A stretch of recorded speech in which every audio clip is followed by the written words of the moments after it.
everyone. My name is Tamra, and this is episode 51 of the Caffeinated Craft Mamas podcast.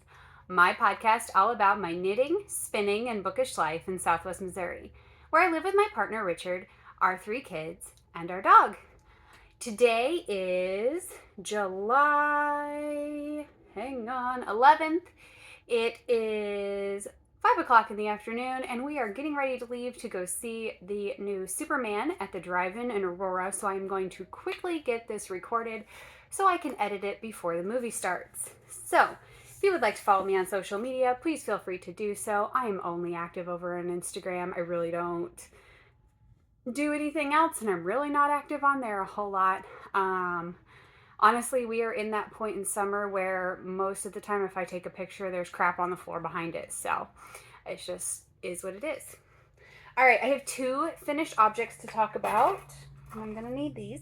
And 3 whips to talk about, and something that's going to the frog pond but going to come back as something else, and a couple of books to talk about. So we're going to go ahead and get started. All right, first finished object. None of you will be surprised, especially if you follow me on Instagram. I finished my Jigsaw puzzle blanket. I will put a whole picture because obviously I can't get the whole thing in the frame. But she's beautiful. She's beautiful. I love her. I finished this in 4 weeks, complete with the weaving in the ends and everything. I got it done start to finish in 4 weeks. It's huge. And it is all made out of fangirl fibers. So I sent a picture to Emily and was like, hey, this is all your yarn. And she really liked it. So that was really cool. And I learned a lot knitting this pattern. Even though it's all garter stitch, I learned a lot doing it. And I actually already have the yarn for another one downstairs. And I'm going to try to do a half blanket for Olivia's brother. Olivia's brother and his girlfriend are expecting a baby boy in September. So I'm going to knit them a baby blanket. I usually crochet baby blankets, but I really enjoyed that pattern a lot. So I'm hoping to get one knit. All right, my other finished object is I went to a training for work about 3 weeks ago, and I was allowed to knit during that training, and it was 6 hours for 2 days. So I got a sock and a half done. So I have a pair of Christmas socks. They aren't actually Christmas socks, but this is a pair that will be gifted for Christmas. So here they are. Definitely sisters, not twins. I'm okay with that. The person who's getting them won't care. This is my normal sock recipe where I do a Judy Becker's Magic Cast On from 20 to 60 because I knit these on US ones. Knit for 50 rows. I do a one-sided increase on each side. Then I turn the heel, do the heel flap and gusset. And then I did 40 rows for the leg and 20 rows for the cuff. So yeah, they're very pretty. I don't think those ever ended up on Instagram. And I'm sorry if you can hear my kids. They're in the room over here, or my neighbor's kids are in the room right here. So really sorry if you can hear anybody. Okay, so those are the 2 finished objects that I have. And I really don't have a ton of whips. So we'll go ahead and get started. We'll just do socks. This is in my makeup bag that has my name on it that I got from a craft fair years ago. And this is another Christmas sock. I'm not going to say who the socks are for because several of the people who the socks are for are watchers of this podcast. So while you will have seen your socks, you won't know that they're for you. So here is another sock. This colorway was from an advent I got a couple of years ago, and this was the final skein, and it's based on Cruella. So I love it. And I think I'm going to do a couple rows of black, kind of like a gym sock, like old school gym sock, where at the leg they had like solid rows of color. And then probably the very last couple of rows of ribbing too is kind of what I'm envisioning for this. So yeah, same thing as the last sock. And I keep track of my socks by doing stitch markers every 10 rows. That way I can go back and count and make sure that each sock matches. And these are being knit on US ones. Okay, there's those.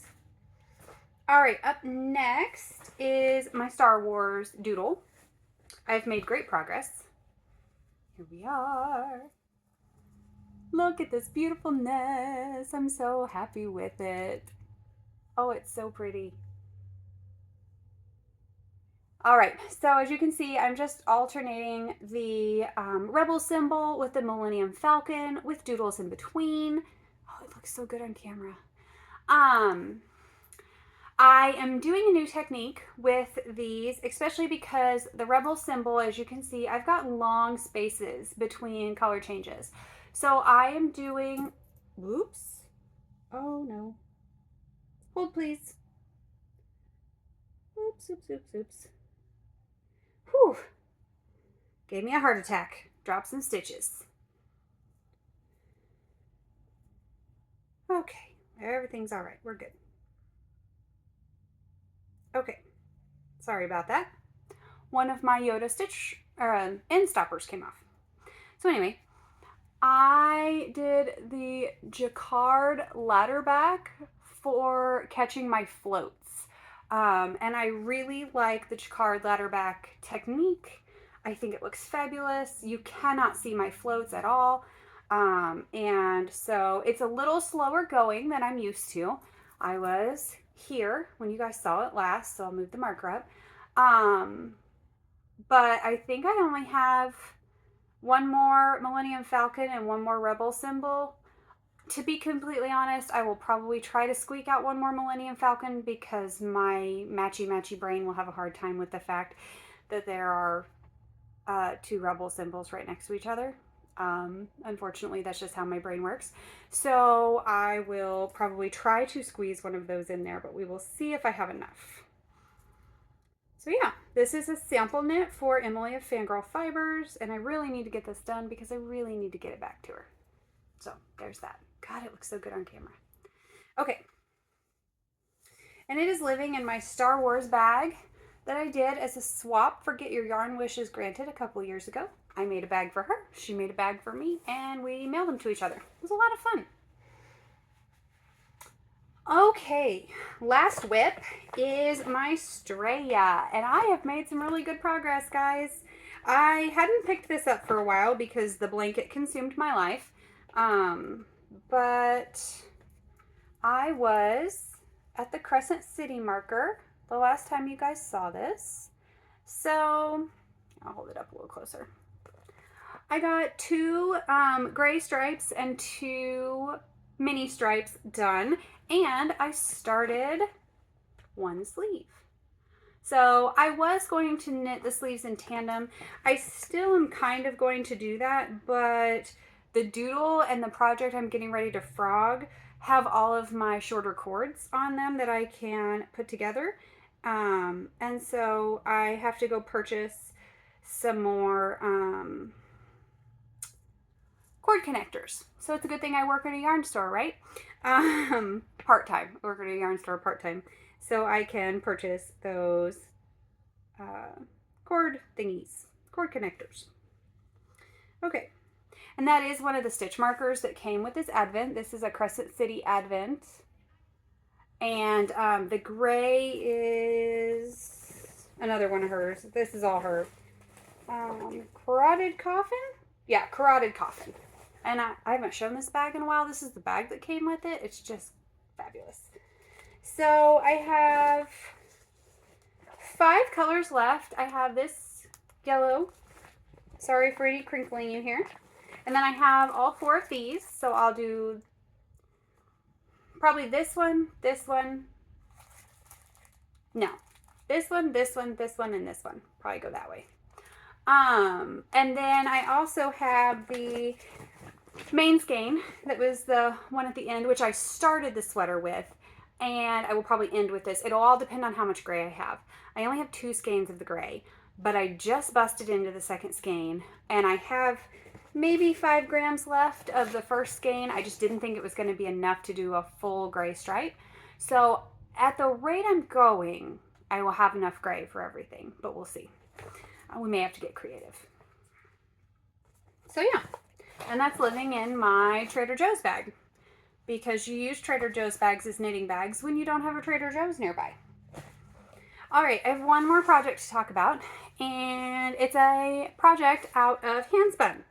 So this is some Fabuloso fibers in narwhal that I spun up. It's a messy cake, but look how pretty it is. So I will post pictures of what happened to this skein. I spun this and I decided, because you know, you never realize how long it's going to take you to ply something.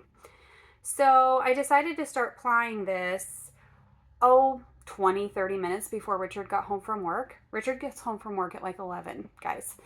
And so I'm plying this, and he's like, can we go to bed? Can we go to bed? He'd been home for over an hour. I was still plying this yarn, and I couldn't stop. I mean, in theory, yes, you can stop plying and pick it up later, but I was not comfortable stopping. So what I did was I took my spinner and I whacked up the speed to like 4.5. The fastest it goes is 5.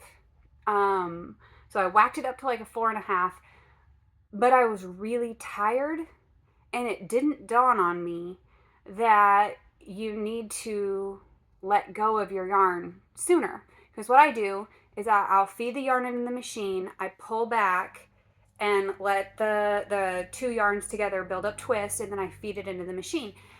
And I usually count to about 10. So I just kept counting to 10. Not realizing that I probably should have halved that and counted it at like 5.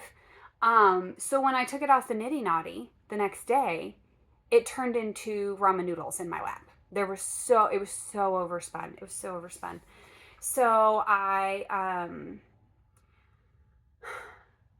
texted my friends and I'm like, what did I do? Am I going to have to run this back through the machine? Is it ruined? What did I do? So they suggested I soak it and I thwack the crap out of it.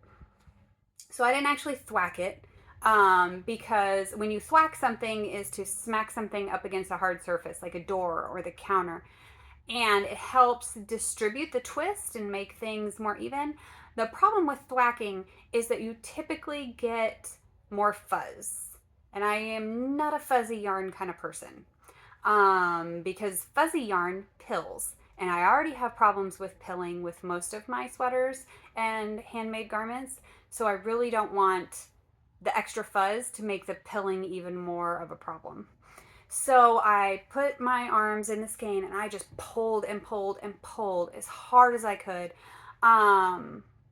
For a good 10 minutes. I would do that 3 or 4 times, turn it. Do that 3 or 4 times, turn it. And I got as much of that energy out of there as I could. And when I hung it up to dry, I let it dry outside overnight, and it had somewhat of a twist in the whole skein, but not a lot. So I was pretty proud of that. So this is what I have so far, but this is actually going to be frogged because I'm going to start a different hat pattern. I just don't love the pattern itself that I was doing. There's some funky cabling stitches in here that I'm sure would look beautiful in a solid color. I know they would look beautiful in a solid color because they are a sample at my yarn store, but it just didn't look great in this, if that makes sense. So yeah, that's what it looks like knit up, and it will be turned into something else, probably as a finished object for you guys in August, right before school starts. Because yeah, I only have 4 weeks until school starts, guys. I report back August 11th. Or no, excuse me. No. We don't report back August 11th. We report back August 14th.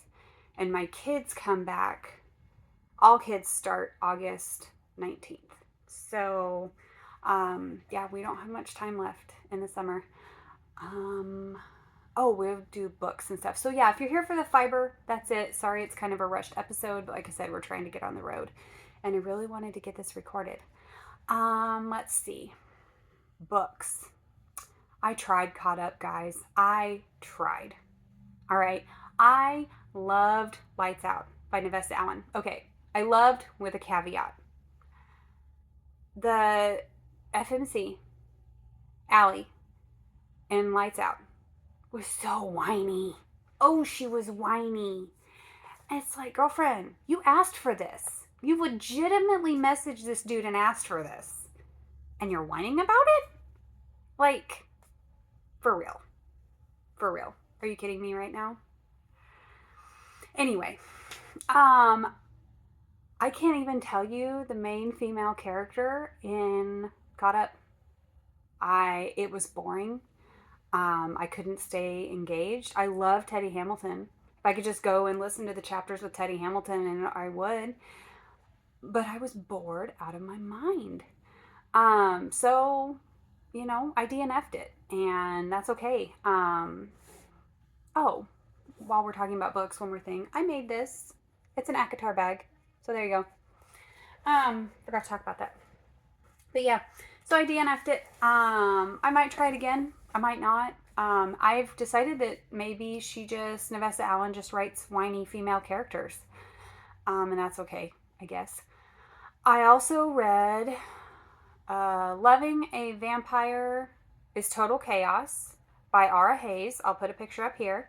I actually did a little book review on my Instagram, but I gave this 4 stars. And it's somewhat of a Dextery book. There's some gory scenes in there, just to be fully transparent. Please read the trigger warnings, as those are important. But I was literally laughing out loud in this book. It was funny. I really liked it. I finished it in like 2 days. So highly recommend. It is the first book by this duo that's writing together under a pen name, and they already have the second book in the works. And they set it up at the end of the book for another book. So that was pretty cool. And I enjoyed that one. And then I finally took the jump and I read Butcher and Blackbird. I actually listened to Butcher and Blackbird on Audible, which I highly recommend, because the guy that does the Butcher character, I could listen to that man read the phone book. It was beautiful. Anyway, I love his accent. I am a sucker for accents. But I enjoyed that book so, so, so much.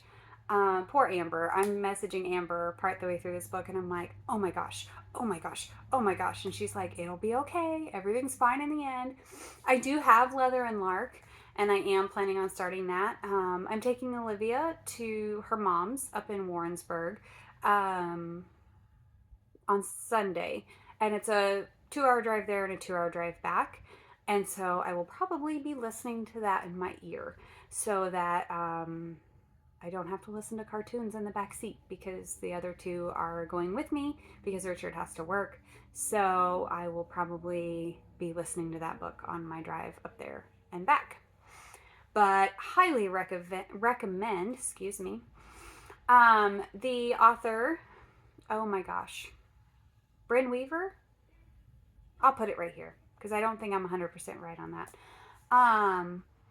She has a new book coming out in September called Tourist Season that I'm really excited about. And I just downloaded another book of hers onto my Kindle. I'll pop the picture right here, of one of her earlier books that I'm going to give a try. Reading has just been a rough thing for me the last couple of weeks. I have got really bad squirrel brain, I guess would be what I would call it. Amber described it really well. We were talking about this the other day. It's like wanting to eat something, but you can't figure out what you want. And nothing is scratching that itch. Nothing is filling that void that you want. And you can't figure out what it is. I mean, I don't know. I don't know if I need an ACOTAR re-listen. I don't know if I need a From Blood and Ash re-listen.